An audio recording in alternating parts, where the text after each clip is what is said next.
हमारे चैनल को सब्सक्राइब करें और बेल आइकन दबाएं। आज क्राइम पेट्रोल ब्लैक हेडलाइंस में देखिए 2019 की एक ऐसी ब्लैक हेडलाइन जिसने पूरे देश को हिलाकर रख दिया। अपराध के इस विभत्स रूप ने इस केस को ऐसे रंग दिए कि राजनीतिक गलियारों में भी हलचल मच गई। चारों तरफ धरने और नारेबाजी होने लगी, जिसने हिंसा का ऐसा रूप ले लिया कि चारों तरफ अशांति का माहौल पैदा हो गया।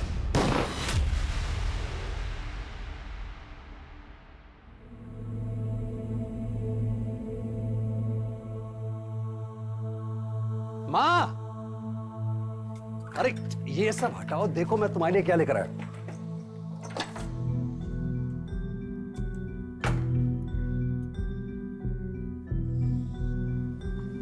साफ दिखाई दिया? दिख रहा है ना साफ? साफ दिखाई दिया? एकदम साफ दिख रहा है। माँ, एक के बारे सुंदर ही लगती हो, क्या हीरोइन लग रही है माँ। पर ये तो महंगा दिख रहा है, इतना महंगा चश्मा क्यों लाया तू? माँ, तुमने सारी जिंदगी तो पाई पाई बचा के काट ली, अब बाकी बची हुई जिंदगी तुम अच्छी तरह से काटो, हमारे अच्छे दिन आने वाले हैं। माँ, मेरी शहर में स्कूल में नौकरी लग गई है। नौकरी? हाँ माँ। मेरा बच्चा।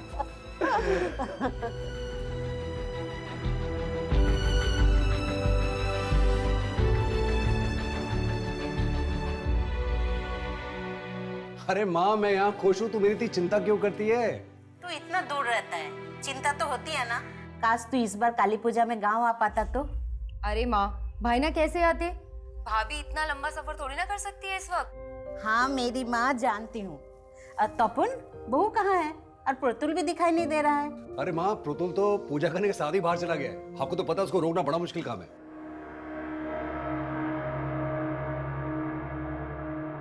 लो, बन गई तुम्हारी मूछें, जाओ।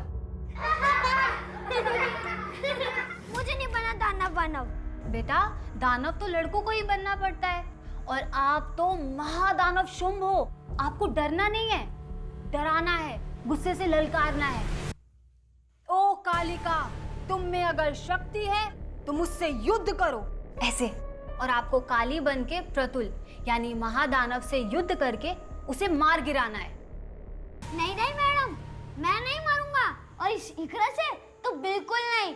मैं काली हूँ और तू दानव, मरना तो पड़ेगा। नहीं, मैं मारूंगा तुझे। नहीं, मैं मारूंगा। मैं मारूंगा तुझे। नहीं, छोड़ो प्रतुल। नहीं, मैं नहीं मारूंगा। छोड़ो उसे।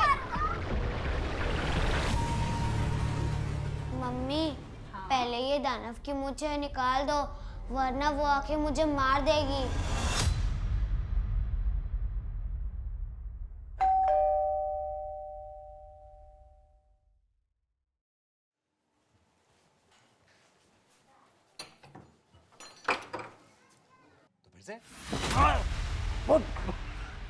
पागल है? पागल हो तू? क्या कर रहा है तू? पागल है? नमस्कार, आदाब। क्राइम पेट्रोल सतर्क के ब्लैक हेडलाइंस अध्याय के आज के एपिसोड में आप सबका स्वागत है। देखते ही देखते ये घटना एक ऐसी नेशनल न्यूज बन गई जिसने न्यूज रूम से लेकर राजनीतिक गलियारों तक में हलचल पैदा कर दी। एक तरफ इस हत्याकांड के सामने आने के कुछ ही घंटों बाद एक ऐसा राजनीतिक दंगल छिड़ गया कि राज्य की सियासत हिल गई। पुलिस प्रशासन! पुलिस प्रशासन! पुलिस प्रशासन! पुलिस प्रशासन! पुलिस प्रशासन! पुलिस प्रशासन! शांत हो जाइए, हमें अंदर जाने दीजिए प्लीज। हम नहीं हटेंगे, हम नहीं हटेंगे। हट जाइए, हमें अंदर जाने दीजिए प्लीज। हम नहीं जाने देंगे। एक महीने में हमारे 5 कार्यकर्ताओं की हत्या हुई है। इस बार तो बल्कि पूरे परिवार को ही खत्म कर दिया उन लोगों ने। हमारा विश्वास प्रशासन और पुलिस पे से हमेशा के लिए उठ गया है। और ये अपोजिशन पार्टी केएलपी, ये लोग इसमें शामिल है, हमें पूरी तरह से मालूम है। और तो और वो तुम्हारा सुजय घोष, उस पार्टी का नेता, तुम लोगों के साथ मिला हुआ है। हम नहीं जाने देंगे। पुलिस प्रशासन! आरएलपी दल के लोग अपने कार्यकर्ता तपन और उसके परिवार वालों की हत्या को लेकर सड़कों पर आ गए हैं, और पुलिस वालों के कहने पर भी वो मानने को तैयार नहीं है। पुलिस प्रशासन!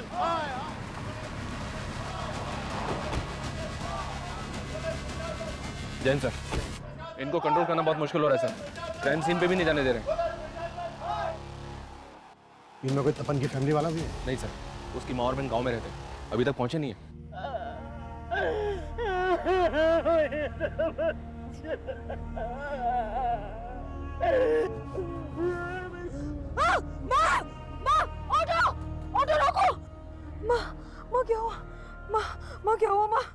पुलिस प्रशासन, पुलिस प्रशासन, पुलिस प्रशासन, देखिए शांत हो जाइए, पुलिस प्रशासन, शांत हो जाइए प्लीज।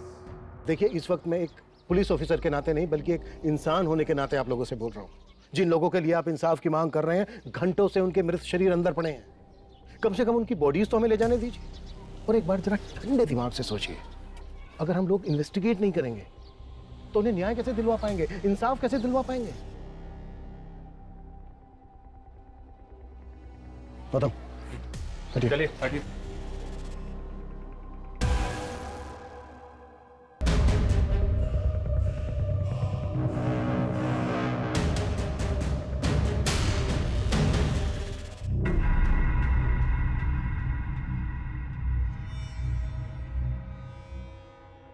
Wow, it's killing. ये होती है असली बिरयानी की खुशबू। अरे आप बिरयानी टेस्ट कीजिए, वो और भी ज्यादा किलिंग है।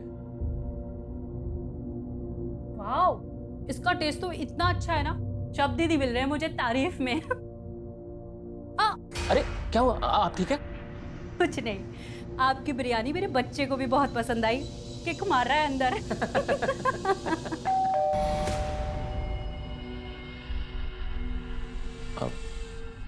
मैं देखता हूँ। गंदी बात होती है। शक तुम? तपन दादा, मैं तो बिरयानी देने आया था। अरे प्रतुल बेटा, तुम तो बड़े अच्छे लग रहे हो, मुझे लगा के हैं। दानव अच्छे नहीं बुरे होते हैं। आप तो मुझे बुरा ही बोलोगे। इकरा के पापा जो हो। प्रतुल, अंकल से ऐसे बात नहीं करते ना। प्रतुल, प्रतुल। अच्छा मैं चलता हूँ। तपन दादा, आप और प्रतुल भी बिरयानी टेस्ट कीजिएगा। हाँ, खुदा हाफिज। खुदा हाफिज।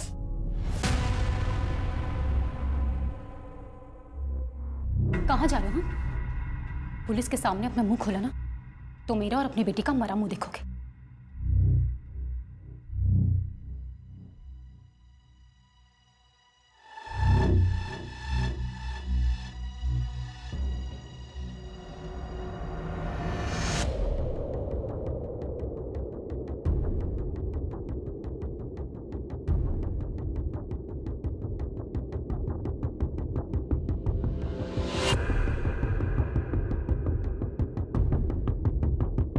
सर, घर में फोर्स एंट्री के साइन नहीं मिले। सर 3 मर्डर्स हैं। किलर शायद 1 से ज्यादा होंगे और मेन दरवाजे से ही घर के अंदर आए होंगे।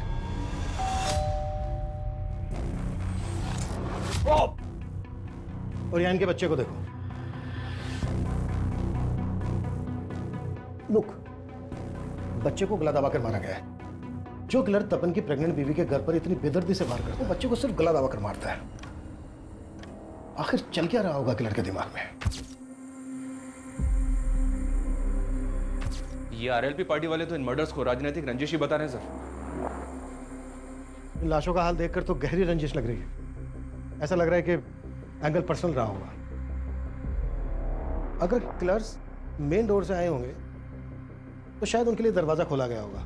मे बी तपन की फैमिली की जान पहचान वाले रहे हों। गौतम, आसपास पता करवाओ, शायद कल रात किसी ने किसी को आते जाते देखा हो। सर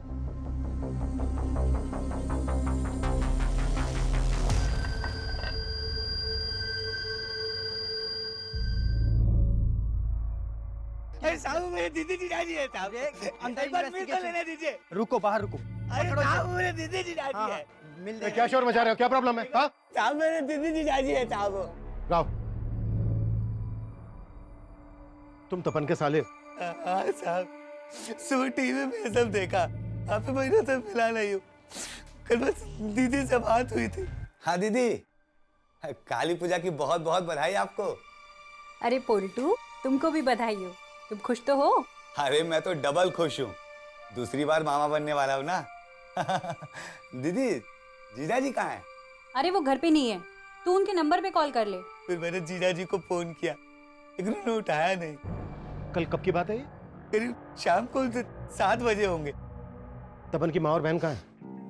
वो आ ही रहे थे साहब, लेकिन जीजाजी की माँ रास्ते में बेहोश हो गई।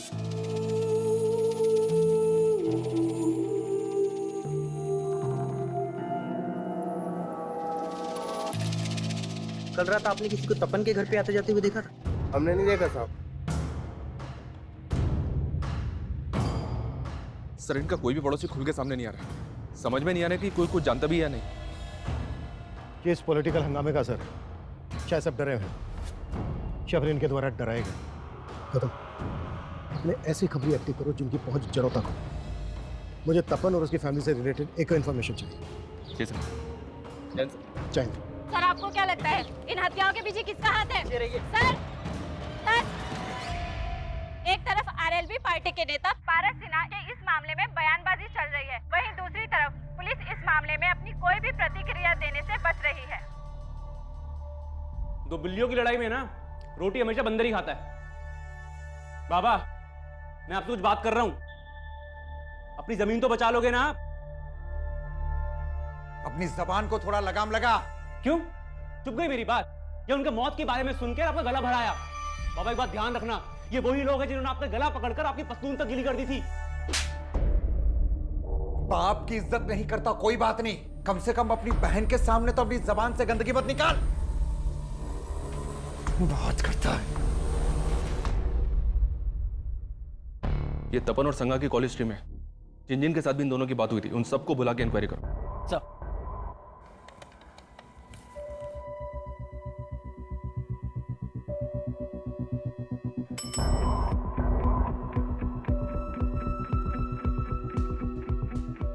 तपन को क्यों कॉल किया था?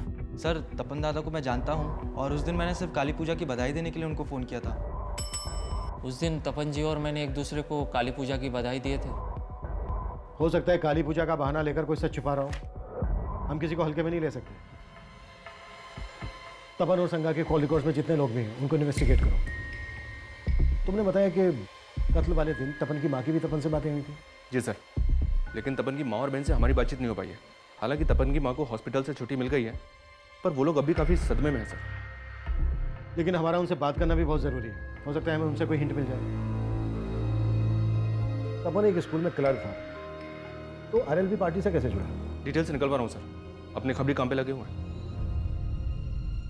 एक तरफ तपन के परिवार की हत्या को लेकर सियासी तूतू में बढ़ रही थी और वहीं दूसरी तरफ पुलिस को लग रहा था कि तपन उस राजनीतिक दल का कार्यकर्ता ही नहीं था जिस दल के कुछ लोग इस सारे मुद्दे को इतना तूल दे रहे थे। हत्यारे को फांसी दो, फांसी दो, हत्यारे को फांसी दो, फांसी दो। हमारी पूरी हमदर्दी है उस परिवार के साथ, लेकिन आरएलबी पार्टी की यह गलत रवैया इस राज्य का माहौल खराब कर रहा है। तो क्या राजनीतिक षड्यंत्र की आड़ लेकर इन हत्याओं के असल मकसद को दबाया जा रहा था? और अगर ऐसा था तो वो असल मकसद क्या था? केस इतना बड़ा हो गया था कि तपन के परिवार को जानने वाले अड़ोसी पड़ोसी भी खुलकर गवाही नहीं दे रहे थे, लेकिन उन्हें भरोसे में लेने की कोशिश पुलिस लगातार कर रही थी, लेकिन कोई सामने नहीं आ रहा था और पुलिस जल्द ही तपन की मां और बहन से भी मिली। सर उस दिन भाईना और भाभी से बात हुई थी। अरे माँ मैं यहाँ खुश हूँ, तू मेरी इतनी चिंता क्यों करती है? तू इतना दूर रहता है, चिंता तो होती है ना। भाभी से बात कराइए ना।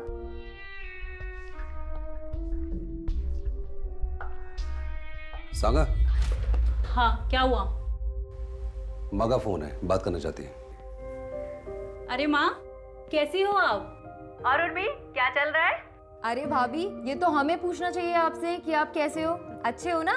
हाँ एकदम बढ़िया हूँ, लेकिन आप लोग ये बताओ इस बार हम लोग गाँव नहीं आ पाए तो आप लोग भी नहीं आए?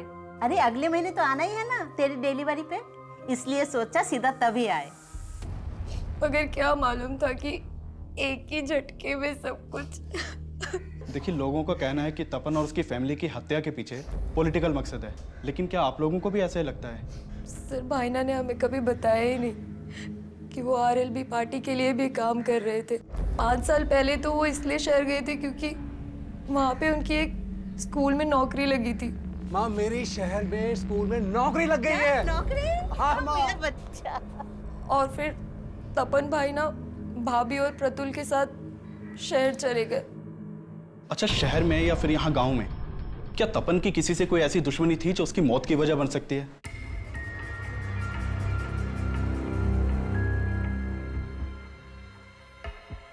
सर तपन के घर से जो सामान मिला था उसमें डायरी भी थी, इस पे तपन की बीवी का नाम लिखा हुआ है, उसी की होगी। हाँ देखी थी ये डायरी मैंने। क्या लिखा है इसमें? सर डायरी को देखकर ऐसा लग रहा है जैसे वो इसे रोज लिखती होगी। इसमें काफी कुछ ऐसा है जो किसी अफेयर की तरफ इशारा करता है। अफेयर? जी सर।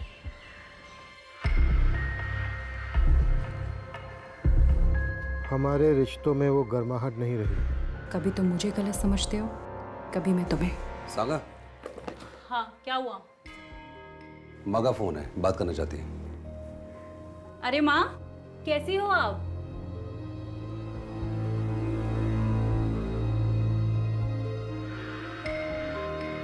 ना कभी तुम कुछ बोल पाते हो और ना कभी मैं।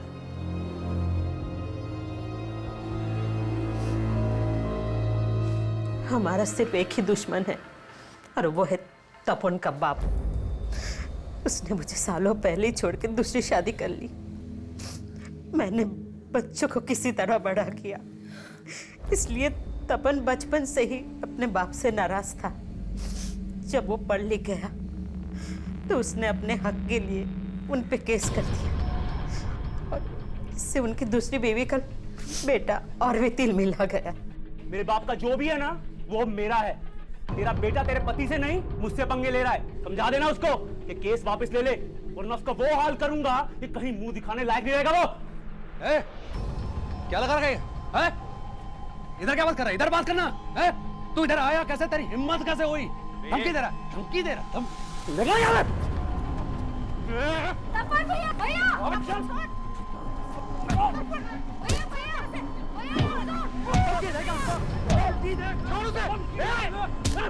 छोड़। मारेगा।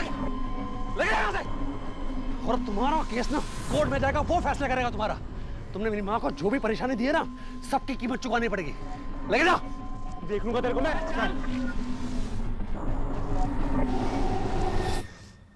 आखिरकार हमने केस जीत लिया था और अदालत ने हर जाने के साथ साथ उनकी आधी जायदाद हमारे नाम करवाने का फैसला सुनाया था। तो आप लोगों को ऐसा लग रहा है कि तपन और उसके बीवी बच्चे को मारकर उसने आपसे बदला लिया है?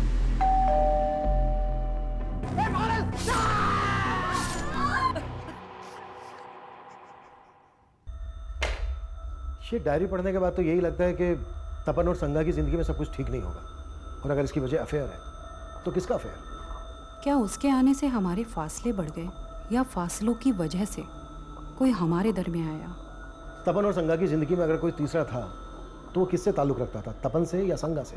ये क्लियर नहीं है। उन दोनों के कॉल रिकॉर्ड से भी कोई हिंट नहीं मिला है कि अगर उन दोनों में से किसी का अफेयर होगा तो किससे होगा। इनमें से जिसका भी अफेयर था उसका परिणाम इतना घातक कैसे हो गया कि पूरे परिवार को इतनी बेदर्दी से मार डाला गया?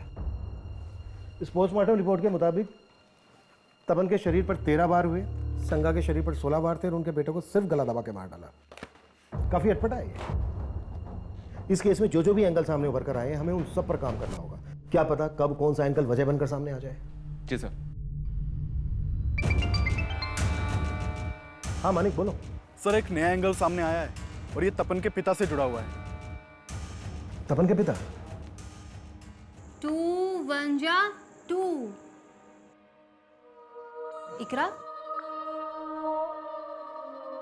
मैं जानती हूँ तुम इस सबसे दुखी हो।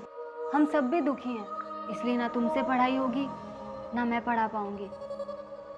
इसलिए आज मैं तुम लोगों को ऐसी कहानी सुनाती हूँ जो मेरे दादा ने मुझे सुनाई थी। ये कहानी ऐसे इंसान की है जिस पे इस कलयुग की बुराई का रंग चढ़ने लगा था। आज इंसानियत दिन पे दिन गिरती जा रही है और आने वाला कल इतना भयानक हो जाएगा कि ना दोस्त अपने होंगे ना रिश्ते नाते। बुराई अच्छाई पे इतनी हावी हो जाएगी कि उससे लड़ना मुश्किल हो जाएगा और इंसान एक ऐसा मिथ्य भेष धारण कर लेगा कि अन्याय से लड़ने की बजाय वो दूसरों के साथ खुद अन्याय करने लग जाएगा। और वो इंसान भी पूरी तरह से ऐसा बन चुका था। वो इतना बुरा बन गया था कि लोगों को उसकी परछाई से भी डर लगने लगा था। मैडम, वो इंसान था कौन? ये जानना जरूरी नहीं है कि वो कौन था। जरूरी ये है कि हम ये कहानी सुन के एक सीख लें।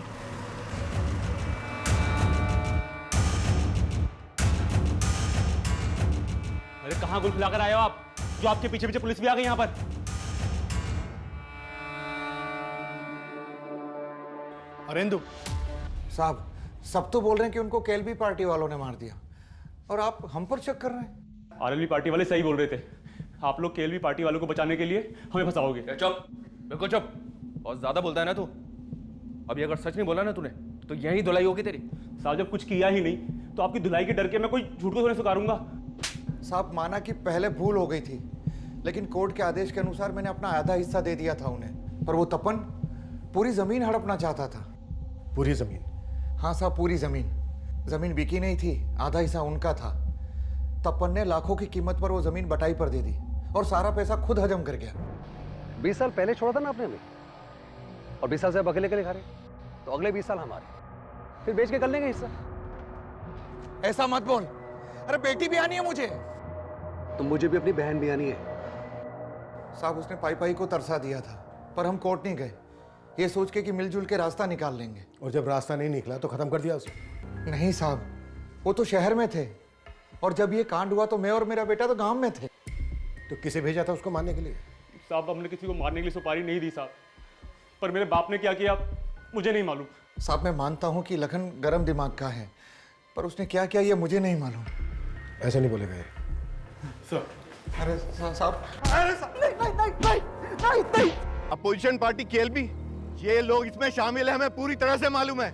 वहीं पुलिस को तपन से जुड़े ऐसे कई पर्सनल एंगल मिल रहे थे जो इन हत्याओं की वजह बन सकते थे, और इन्वेस्टिगेशन का ये दोहरा मापदंड पुलिस की चुनौतियां और भी ज्यादा बढ़ा रहा था। तो दोनों बाप बेटे कुछ नहीं उगल रहे हैं। इन्होंने खुद मारा है, सुपारी दी है, सब पता करता हूँ। मर्डर्स इतने ब्रूटल थे, किसी ना किसी पड़ोसी ने कुछ ना कुछ देखा सुना तो जरूर होगा। क्या अभी भी कोई कुछ नहीं बोल रहा है? जी नहीं सर, लेकिन अभी माहौल को शांत हुआ है, फिर से ट्राई करते हैं। तपन का बाप बोल रहा था कि तपन सारी जमीन की बटाई के पैसे खुद रख लेता था। तपन यहाँ एक स्कूल में क्लर्क था, पार्ट टाइम इन्वेस्टमेंट स्कीम बेचता था। इतने भर से 5 साल के अंदर शहर में उसने अपना घर बना लिया। गांव की जमीन जायदाद वैसी की वैसी। कहीं उधारी का मामला तो नहीं है? मे कम इन सर? कम। सर तपन के स्कूल में पूछताछ की तो कुछ बातें पता चली है। सर उसके स्कूल में एक टीचर है मिताली, जो तपन के बेटे को ट्यूशन भी पढ़ाती थी। और सर इस मिताली का तपन के घर पर काफ़ी आना जाना था। और सर लोगों से पता चला है कि इस मिताली और तपन में काफ़ी अच्छी बातचीत थी। रहती कहाँ है मिताली? सर ये मकदीर नगर में कहीं किराए के मकान में रहती है। जिस अफेयर के एंगल को हम ढूंढ रहे हैं, कहीं वो मिताली और तपन से तो नहीं जुड़ा है? इस एंगल को लेकर हमें तपन की माँ, बहन और संगा के भाई से बात करनी चाहिए। गौतम, तुम मिताली से मिलो और तुम इन सब से बात करो। ये कैसी बात कर रहे हैं साहब? तपन और संगा के बीच कोई तनाव नहीं था। हो सकता है कि ऐसा कुछ हो, लेकिन आपको पता ना चला हो। अच्छा, आपको कुछ अंदाजा है कि उनके बीच कुछ? नहीं सर, मुझे कभी ऐसा लगा ही नहीं कि उनके बीच में कोई तीसरा भी होगा। जीजा जी का कुछ ऐसा होता तो दीदी मुझसे छिपाती नहीं। ये भी तो हो सकता है कि तुम्हारी दीदी का कोई पास्ट हो। क्या उनका किसी के साथ कुछ? नहीं सर, ऐसा कुछ नहीं था।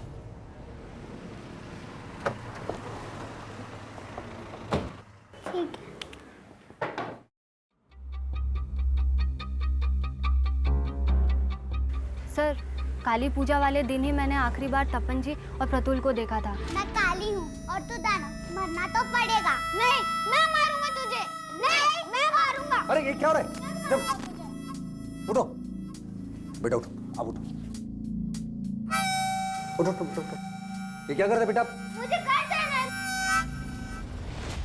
फिर वो प्रतुल को ले गए और अगली सुबह उन सबके मर्डर का पता चला। देखिए, हमें पता चला है तपन और संगा का रिलेशन ठीक नहीं चल रहा था। आपका तो उनके घर भी आना जाना था, इसकी हिंट तो होगी आपको।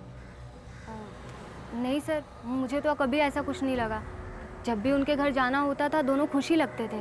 प्रतुल ने जब से आपकी क्लास ज्वाइन की है ना, बहुत अच्छा कर रहा है। अच्छा तो करेगा ही। आपने टीचर जो ऐसी चूज की है। ठीक है, जरूरत पड़ी तो हम आपसे दोबारा बात करेंगे। Sir 1 minute. सर तपन जी आरएलबी पार्टी में कितना एक्टिव थे ये मैं नहीं जानती, लेकिन वो समाज सेवा में हमेशा आगे रहते थे। सर हमारे स्कूल के पास सरकारी ज़मीन का एक हिस्सा बड़े टाइम से खाली पड़ा हुआ था और एक कम्युनिटी के लोग उस पर अपना कब्जा जमाना चाहते थे। तपन जी आजकल ये लोग रोज़ यहाँ इकट्ठा हो जाते हैं, आखिर चक्कर क्या है? मुझे खबर मिली है कि ये लोग इलीगल तरीके से ज़मीन को हथियाने की कोशिश करें, जो मैं होने नहीं दूंगा। अरे बच्चों की जगह ही है। मैं कोर्ट में इनके खिलाफ पिटीशन दायर करने वाला हूँ। सर उनके पिटीशन डालने की वजह से ही कोर्ट के आदेश पे वो ज़मीन म्यूनसिपल कॉर्पोरेशन को दे दी गई। तो मतलब आप कहना चाहती हैं उन लोगों ने तपन के परिवार को? हो सकता है। उनका नेता उस्मान बड़ा ही दबंग आदमी है, हो सकता है उसको पता चल गया हो कि वो पिटीशन तपन जी ने ही फाइल की थी। सर मिताली की बात सही निकली कि तपन ने उस्मान और उसके कुछ आदमियों के खिलाफ पिटीशन फाइल की थी। ये उस्मान तपन के घर के नजदीक ही रहता है। मानी को भेजा है उस्मान को बुलाने के लिए। हाँ मानिक। सर उस्मान के घर पे एक हफ्ते से ताला लगा है और उसका नंबर भी बांधा रहा है। सर उस्मान को जानने वाले कुछ लोगों से मैंने बात की, वो भी नहीं जानते कि उस्मान है कहाँ पे। नजर रखो उन पर, वो जरूर जानते होंगे कि इस वक्त उस्मान कहाँ है और उस्मान के लिए लुकआउट नोटिस जारी करना। सर उस्मान के गायब होने का तो यही मतलब निकलता है कि वो इन मर्डर्स में इन्वॉल्व है।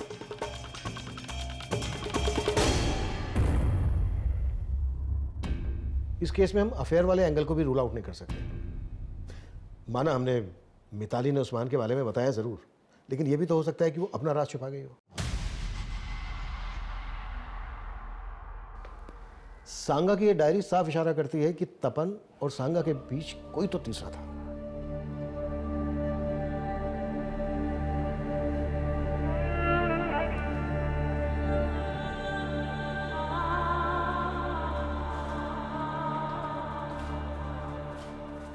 कहाँ भाग रही थी? जब तक लॉज का बिल नहीं भर देती ना तो यहाँ से नहीं भाग सकती है। मैंने कहा ना मेरे पास पैसे नहीं है। मेरी किस्मत मारी गई थी जो उसके कहने पर मैं यहाँ आके रुकी। उसने कहा था कि काली पूजा की रात वो यहाँ आ जाएगा, पर अभी तक नहीं आया। काली पूजा से 15 दिन हो गए हैं और 15 दिन के मुझे पैसे चाहिए, समझी? चल अंदर। नहीं। अरे चल। नहीं नहीं क्या नहीं, चल। बंद करो इसकी खिदमत, कोई जरूरत नहीं है फालतू बिल बढ़ाने की, समझे? और निगरानी रखना। सर मैंने तपन और उसकी बीवी के बैंक ट्रांजैक्शन चेक किए। 2 महीने पहले तक उनके अकाउंट में काफी पैसा था, लेकिन अब उनके अकाउंट में काफी कम पैसा है। और एक बात, संगा के अकाउंट से सुब्रतो बनर्जी के अकाउंट में लगातार हजारों रुपए ट्रांसफर हो रहे थे। ऐसा क्या है जो एक हाउसवाइफ इसके अकाउंट में इतना पैसा ट्रांसफर कर रही थी? है कौन ये? इसके बैंक अकाउंट के थ्रू मैंने इंक्वायरी की तो पता चला कि इसने हत्या से कुछ ही दिन पहले अपना अकाउंट क्लोज करवाया था। जो नंबर इसने अकाउंट से लिंक किया हुआ था वो भी बंद है, जो एड्रेस दिया हुआ था वहां से भी घर खाली कर चुका है। हो सकता है सर ये वही तीसरा हो जिसके साथ संगा का अफेयर था।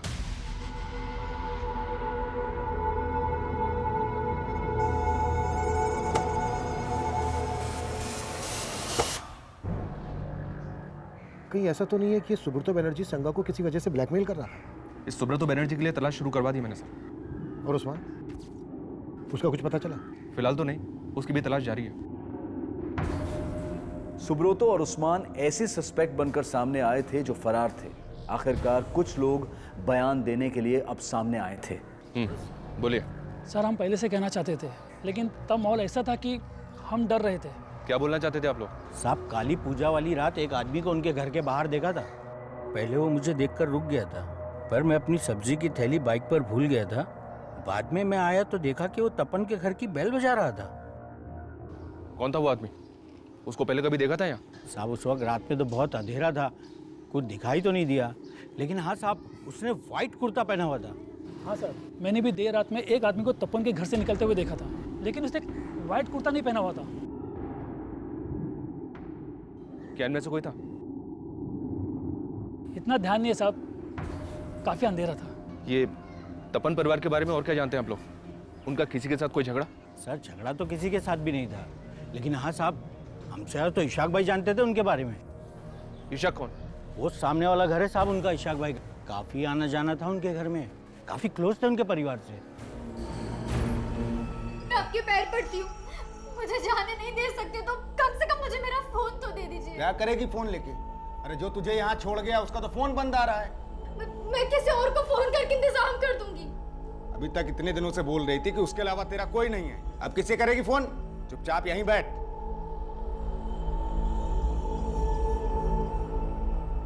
हमने उस दिन भी आप लोगों से बात की थी, आपका इतना मेल जोल था उनसे, फिर भी आपने हमें कुछ नहीं बताया। अरे सर, कुछ पता होता तो बताते ना। हमने कहा ना, हमने उस रात कुछ नहीं देखा। लेकिन तपन और उसकी फैमिली के बारे में तो काफी कुछ पता होगा ना? हमें पता चला है कि तपन और संगा के बीच कुछ भी ठीक नहीं चल रहा था। इसकी वजह क्या होगी? पता नहीं सर, हमने तो ऐसा कुछ नोटिस नहीं किया और हमें तो यही लग रहा था कि वो दोनों खुश ही होंगे। सर सुब्रतो के बारे में पता किया। सुब्रतो एक हिस्ट्री शीटर है और 420 के केस दर्ज है उसके नाम पे। सर सुब्रतो लोगों का पैसा पोंजी स्कीम में लगवाता था और फिर गायब हो जाता था। अलग अलग शहरों में अलग अलग नाम से कई बैंकों में अकाउंट मिला है उसका और सब काफी समय से वांटेड है। तो क्या इसने संगा के साथ भी फ्रॉड किया होगा? इस वक्त कहाँ है? ये तो नहीं पता सर, लेकिन कलिंगा पुलिस उसे काफी समय से ढूंढ रही है और उन्हें उसकी एक लीड भी मिली है। उन्हें लगता है कि वो फूलबनी में छिपा हो सकता है। उनके टच में रहो, किसी भी हाल में हमें ये सुब्रतो चाहिए। Okay sir.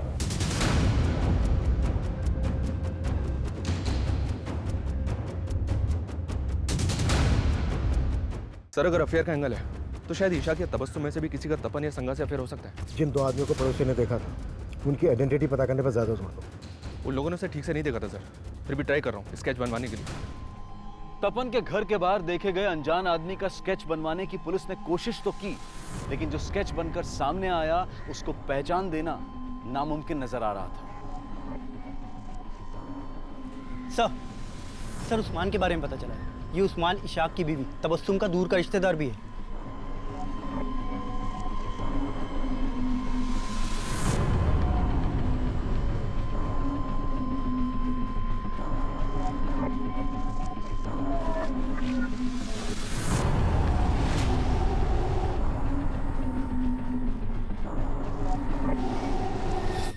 सर मेरा कोई अफेयर नहीं था तपन की वाइफ से सर। तो उसके अकाउंट से तुझे पैसा क्यों ट्रांसफर होता था? सर वो तपन उसके अकाउंट से भेजता था सर। सर मैं ऐसे बकरे तलाशता रहता था जो मेरे जाल में फंस जाए। मैंने उसको एक फेक स्कीम सुनाई थी और मेरे जाल में फंस गया।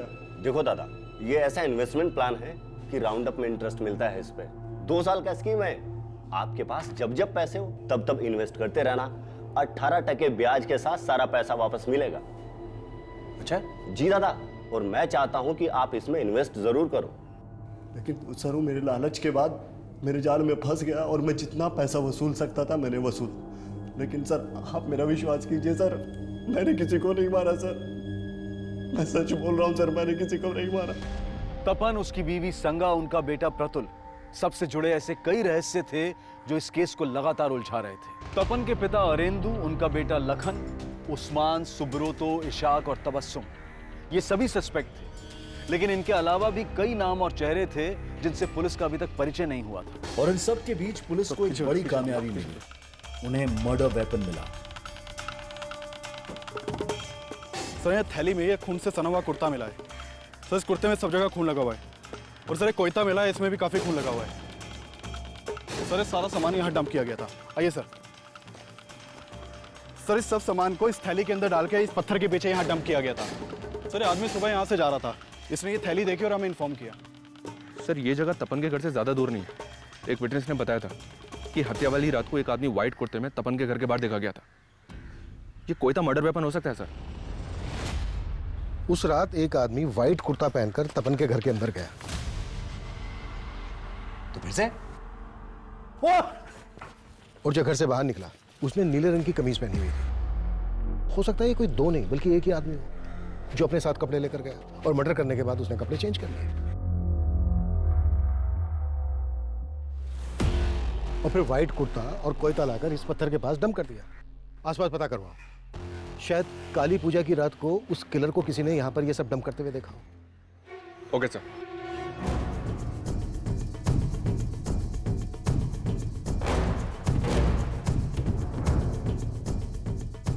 हाँ साहब, काली पूजा की रात मैंने एक आदमी को वहां देखा था।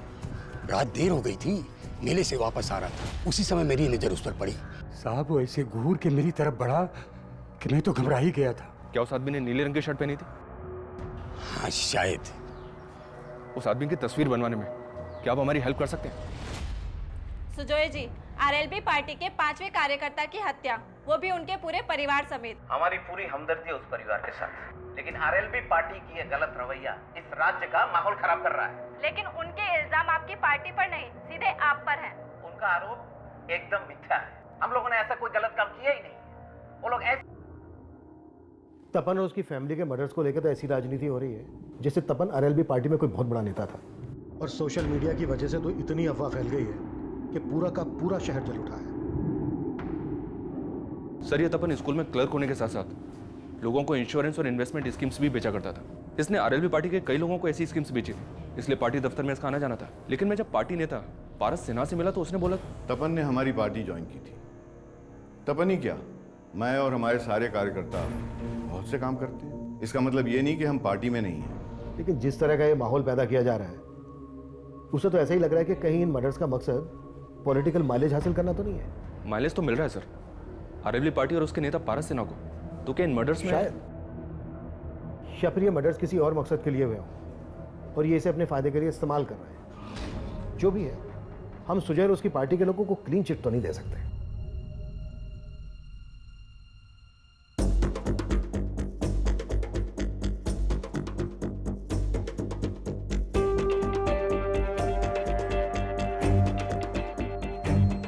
सर ये स्केच उन स्केचेस से अलग है जो तपन के पड़ोसी ने बनवाए थे। सर एक मिनट, सर ये आदमी कहीं देखा देखा लग रहा है। हाँ सर, इसे तो हमने पूछताछ के लिए बुलाया था।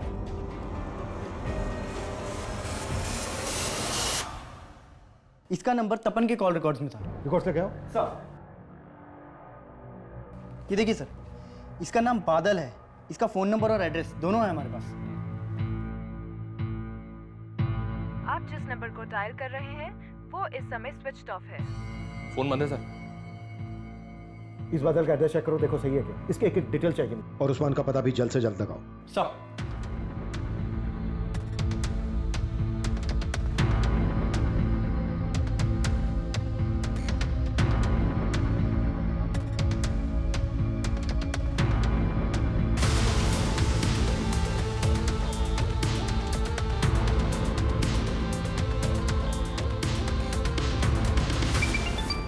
हाँ गौतम बोलो। सर बादल के घर पे भी ताला लगा हुआ है।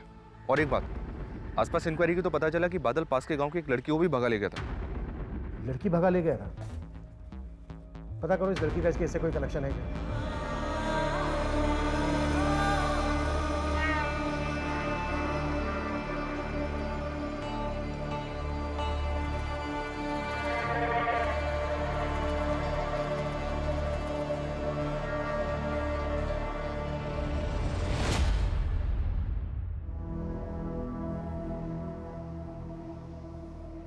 मैं खाला के यहाँ जा रही हूँ, लेकिन तुम घर से बाहर निकलने की सोचना भी मत। इकरा, जी अम्मी। तुम्हारे अब्बू घर से बाहर निकले तो फौरन मुझे फोन करना।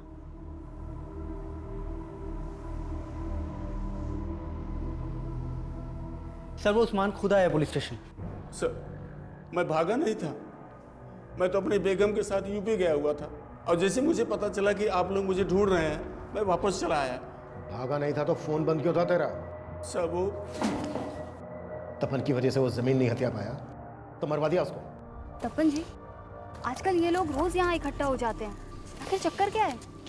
मुझे खबर मिली है कि ये लोग इलीगल तरीके से जमीन को हथियाने की कोशिश करें, जो मैं होने नहीं दूंगा। अरे बच्चों की जगह ही है। मैं कोर्ट में इनके खिलाफ पिटीशन दायर करने वाला हूँ। मुझे तो मालूम भी नहीं था कि तपन ने पिटीशन फाइल की थी। चलिए बोल, तबस्सुम और इशाक का इस सबसे क्या लेना देना है? तबस्सुम इशाक भाई को शक करती थी कि उसका तपन के बीबी से कोई चक्कर है। सर मैंने बादल के कॉल रिकॉर्ड्स चेक किए, ये देखिए सर बादल के कॉल रिकॉर्ड में एक बरुणी नाम की लड़की का नंबर मिला है। सर बादल और बरुणी के बीच में काफी बातचीत होती थी। सर ये वही लड़की है जिसे लेकर बादल भाग गया था। सर काली पूजा वाले दिन भी इन दोनों के बीच में काफी बातचीत हुई थी। सर बादल का नंबर तो बंद आ रहा है, लेकिन बरुणी का नंबर चल रहा है और हम उसकी लोकेशन ट्रेस करने की कोशिश कर रहे हैं।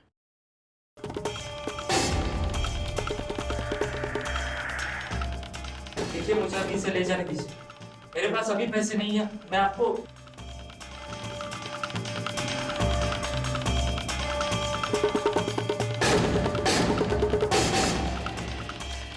क्या बादल सचमुच हत्यारा था या उसे एक मोहरा बनाकर एक बड़ी चाल चली गई थी? साहब मैं मानता हूं कि मेरी बीवी मुझ पे शक करती है, लेकिन साहब हमारा कोई अफेयर नहीं था। मैं उनको बोलता भाभी था लेकिन मानता बहन जैसी था साहब। लेकिन तबस्सुम तो तुझ पे शक करती थी, तो क्या उसने उस्मान को बोल के? नहीं साहब नहीं, तबस्सुम पे मुझे शक नहीं है, लेकिन हाँ उस्मान पे मुझे पूरा शक है साहब, क्योंकि वो जिस जमीन पर कब्जा करने वाला था ना, उसके बारे में तपन दादा को मैंने ही बताया था, जिसके बाद तपन दादा ने पिटीशन फाइल की थी। तो ये बात बताने के लिए तो पहले क्यों नहीं आया? हाँ साहब मैं तो बताने के लिए आने वाला था, लेकिन वो तबस्सुम ने रोक लिया साहब। अच्छा, पहले बोलता है कि तबस्सुम पे शक नहीं है, फिर बोलता है कि तबस्सुम उस्मान को फंसा रही है। कहीं ऐसा तो नहीं उनको फंसा के इस कांड को तू ही करके निकल गया? नहीं साहब ऐसा कुछ नहीं है साहब। साहब मैं कसम खाता हूँ ऐसा कुछ नहीं है साहब। साहब मैं बरुणी से बहुत प्यार करता हूँ, उससे शादी करने के लिए पैसे बचा रहा था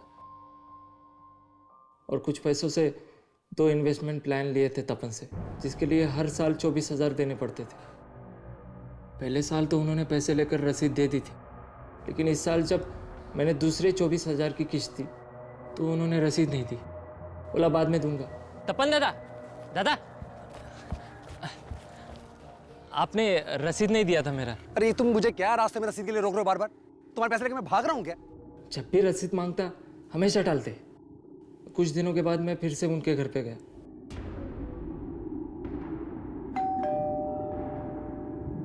नमस्ते भाभी। तुम फिर आ गए? वो तपन जी से मिलना था मुझे। अरे कितनी बार तुमसे बोला यहाँ मत आया करो, बार बार मुंह उठा के चले आते हो। भाभी को परेशान कर रहा है, क्यों आया तू यहाँ पर? दादा आपने बोला था आज आप मुझे रसीद दे दोगे, दे दो ना मेरी अरे रसीद। तुझे मैंने कहा है ना कि रसीद बन जाएगी तो तुझे बुला के दे दूंगा ना। आप मुझे पैसे नहीं दे रहे, रसीद नहीं दे रहे, इसका मतलब आप मुझे धोखा दे रहे। मैं धोखा दे रहा हूँ? धोखा दे रहा हूँ? अब चल निकल यहाँ से। दो कौड़ी का आदमी नगदल मत आना यहाँ पर। साहब तपन और उसकी बीवी ने मुझे बहुत बेइज्जत किया था साहब। उस दिन ऐसा लगा कि वो तपन जिसने पैसा पैसा जोड़कर आज ये मकाम हासिल किया था, उसे मुझ जैसे एक छोटे से इंसान के मेहनत के पैसे की कोई कदर ही नहीं। मेरा माथा ठनक गया साहब, और मैंने सोच लिया कि मैं इन दोनों को बताऊंगा कि एक छोटा सा इंसान अपनी मेहनत की कमाई के लिए क्या कर सकता है। तो फिर से क्या कर रहा है तू? सिर्फ 24,000 रुपए के लिए तूने तपन और उसके पूरे परिवार को मार डाला। तपन तुझे रसीद नहीं दे रहा था ना? उसके 8 साल के बच्चे की क्या गलती थी? उस मासूम को क्यों मारा तूने? और उसके अजन्मे बच्चे को भी मार डाला, जिसने भी जन्म नहीं लिया था, कोख में था। उसकी क्या गलती थी? सिर्फ 24,000 रुपए की एक रसीद को लेकर हुई कहासुनी ऐसी जघन्य हत्याओं की वजह बन गई। पर तपन और सांगा के बीच जिस तीसरे इंसान को तपन और सांगा के तनाव की वजह समझा जा रहा था, उस बारे में पुलिस को कुछ भी नहीं मिला था। अपने परिवार को एक बेहतर जिंदगी देने के लिए तपन ने उम्र भर संघर्ष किया, और जैसा कि मिताली की कहानी के नायक के साथ हुआ, एक समय के बाद तपन को भी कामयाबी की चाबी मिल ही गई। लेकिन समय के साथ उसकी परछाई में ऐसी सेंध लगी कि वो बादल के लिए नायक से खलनायक में तब्दील हो गया। यह खुलासा जितना चौंकाने वाला था, उतने ही चौंकाने वाले थे वो दावे जिनको लेकर बड़े बड़े भ्रम फैलाए गए और आरोप प्रत्यारोप का विभत्स खेल खेला गया। ये ऐसी ही भ्रांतियां हैं जो किसी बेकसूर को मॉब लिंचिंग का शिकार बना देती हैं। कहीं पत्थरबाजी तो कहीं आगजनी। ये भ्रांतियां हमारे समाज को भटका रही हैं। इसलिए हमेशा ऐसी भीड़ का हिस्सा बनने से बचें जहां पर तर्क वितर्क का नहीं, सिर्फ कुतर्क का हल्ला मचता हो। अब मैं अनूप सोनी आपसे विदा लेता हूं। फिर मुलाकात होगी क्राइम पेट्रोल सतर्क के ब्लैक हेडलाइंस अध्याय में एक और नए केस के साथ। और याद रखें, क्राइम और आपके बीच में सिर्फ इतना फर्क है कि आप कितने सतर्क हैं। सतर्क रहें, सुरक्षित रहें। जय Hind. For more updates, subscribe to our channel, click the show links and enjoy watching the videos.